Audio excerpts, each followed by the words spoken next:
Now, Pandora Pound has written a book which is called Rat Trap.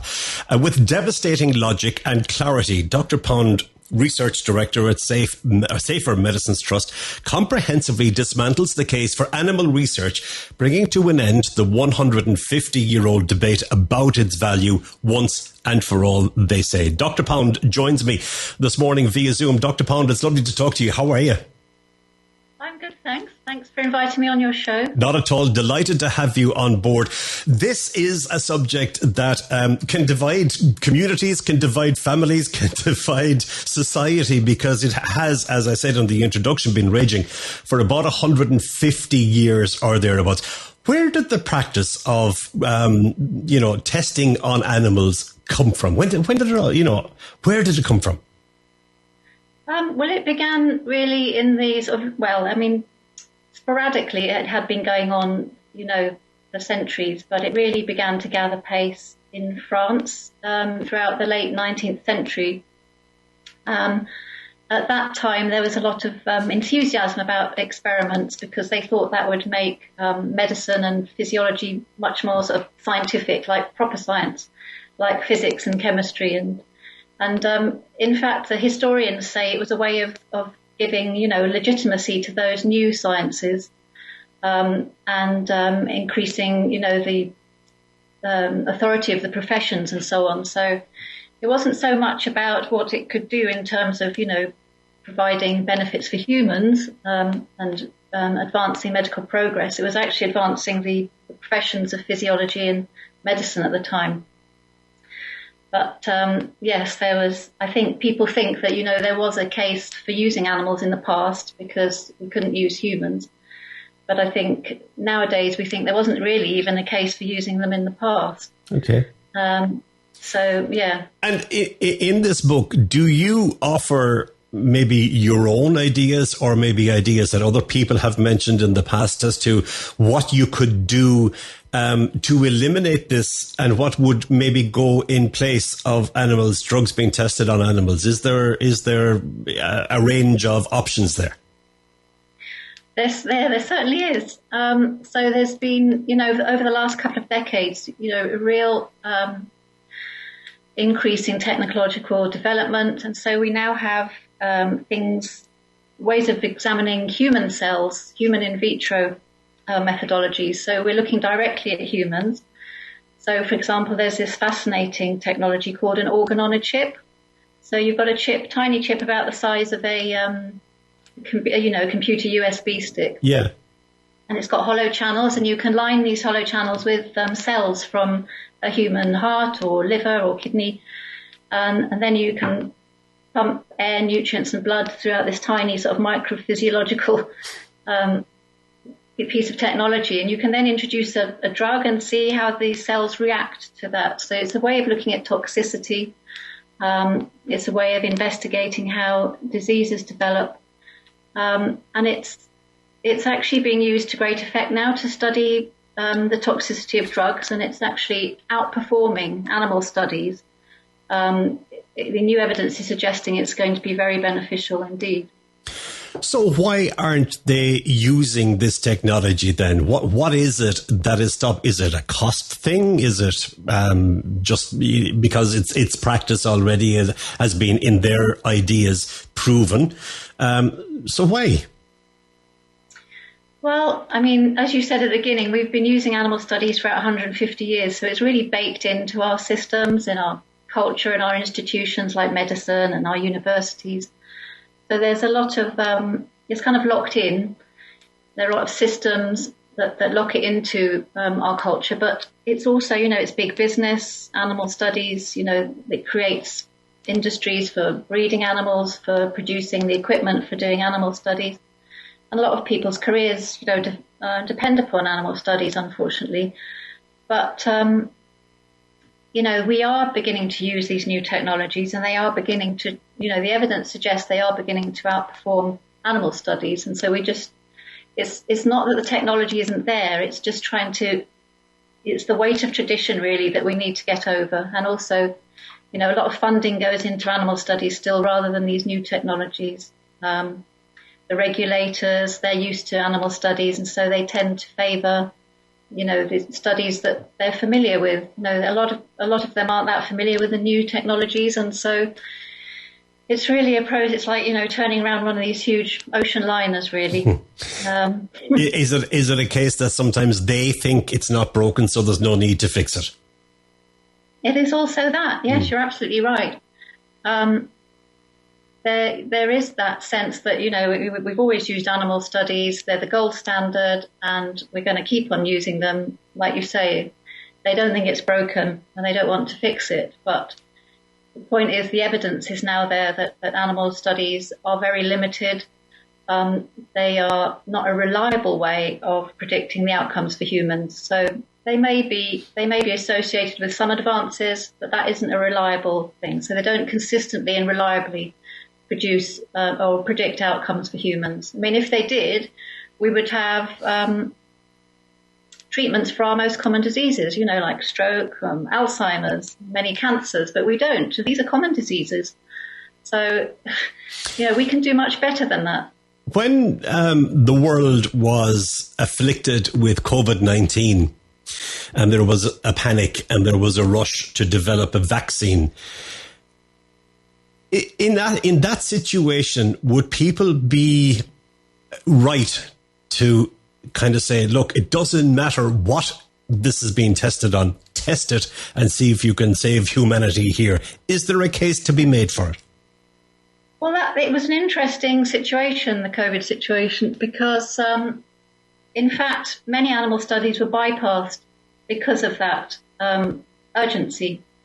So normally a vaccine takes about 10 to 15 years to develop. Yeah. And even then it can, it may not be successful. I mean, the fact that we produced so many successful vaccines in such a short amount of time was pretty amazing. Many of the studies that would have been done on animals were not done on animals. So I think we have to step back, look back 10 years from now and see, we're still too much in this COVID thing, I think, to realise, whether animal studies would have been useful, looking at the outcomes in terms of safety and adverse effects. I think we're still a bit too much wrapped up in what's going on at the moment. We do need evidence to look at that. Okay. There would have been a lot written about this particular subject over the last 150 years, and there would have been a lot of debate about it. Why did you write this book at this time? Because a lot of new evidence has become available. So I think back in the early 2000s, I began to get interested in what was the evidence behind all these claims that animal research benefits humans, because, that was just something that was in the culture, it benefits humans, it's a necessary evil. But there was very little evidence to back this up. And so with colleagues, I wrote a paper. It was published in the British Medical Journal in 2004, which simply asked, where's the evidence that animal research benefits humans? And in the years that followed, a lot of evidence began to accumulate, and it began to suggest that animal studies don't reliably predict human outcomes. They don't translate well or consistently. If a drug is tested in an animal and it's found to be safe, it won't necessarily be found safe in humans. So there's new evidence. That was one reason. It was kind of an open secret in scientific circles, but I wanted to get it out into the public. But the other reason was, of course, these new technologies. So, there is just such a range of new technologies, including AI, computer modeling. And these can do things in a fraction of the time that animal studies would take, much more ethical and much cheaper as well. So, yes, that was partly why now. And the object behind the book, is it to widen the debate? Is it to hurry the end of testing on animals? Is it for information? What are your hopes for it? I think it's something that is being talked about in scientific circles, but I don't think so many members of the population are aware of, A, the new technologies that are available, and B, the limitations of animal studies. So I did want to get it out into the, amongst the general population. And yes, I do want to hurry a transition from animal studies to these new directly relevant approaches. there's no need to use animals. We can study humans directly and safely and, ethically. So there really is no need to use animals. Animals just confuse the whole picture, And so I wanted to say the animal research debate is not just about the harms that animals suffer. It's about the harms that it does to humans as well, in terms of not generating medicines and not ensuring the safety of new medicines, really. What's been the reaction to the book so far? It's been really good. Very positive, in fact. I mean, I've been delighted. I think it's kind of come out at the right time. 20 years ago, I think there would have been a huge uproar. But I think the time is right for it, and people are welcoming it. This is the right time to change. There are all sorts of developments going on now, not just technical and scientific, but also culturally. I think we're less willing to use animals, particularly if there's no evidence that, they're the best way of bringing about human health. So we often talk about practices that would be well established or situations, and we'd say, well, in my lifetime, we might see a difference. Do you think in our lifetimes that we're going to see the end of research on animals or animals being used in research? I think we will be going in that direction. Okay. I mean, in the United States, there is a deadline of 2035. The Environmental Protection Agency has said they want to eliminate the use of mammals in safety testing by 2035. Now, that's great. It's good to have a deadline and a roadmap because it focuses people's minds. And I think that's really what our government needs to do, because otherwise we need some top-down leadership on this, I think. I think we'll be going in that direction. You talked about America. What's the position in Europe? Now, I know that because Europe does it, Britain doesn't have to do it, but there's still a similarity, and there's still a kind of okay, let's all kind of do this together. Where's Europe on it? Is it as proactive as America? Has it got an idea? Yes, in Europe, the Netherlands have been leading the way so far. So they in 2016, they set a deadline of 2025, in fact, for eliminating the use of animals in safety testing. But there was so much pushback from scientists. There was so much opposition to it that deadline has actually been abandoned. But there are still, really great developments going on in the Netherlands, with particular centres where they're really trying to push this transition. So I think they're a pretty good role model for the rest of us. A question you may not be able to answer. It's a flippant question, but it's one I am interested in. Is there a particular animal or mammal that's used more than others? Is it the rat? Is it the mouse? Is it whatever? Yes, it's the poor rat and the poor mice, I'm afraid. Yes. I'm one of these people. I'm terrified of rats, so I'm all for it. I think that's why they obviously do use non-human primates, but yes, rats are the most commonly used animal, along with mice.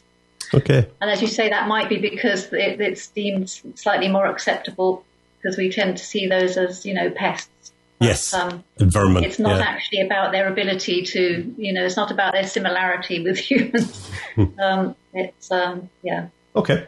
Well, listen, the name of the book is Rat Trap, and I've promised people I won't play the Boomtown Rats after we have our... you would. Oh, right. Okay. Well, I'll tell you what, I will so. You asked. I'm going to take a commercial break when you and I are done, and when I come back then I'll play it, so if you're tuned in, you will be able to hear it. The name of the book is Rat Trap, as I said, and it's written by Dr. Pandora Pound. It's a fascinating subject, and as you say, hopefully it will be something that we'll be looking at in the rearview mirror, maybe in 15, 20 years' time. And no doubt your book will play a part in that. Dr. Pound, thanks ever so much for talking to us on the programme today. And have yourself an enjoyable rest of the day, won't you? Thank you very much.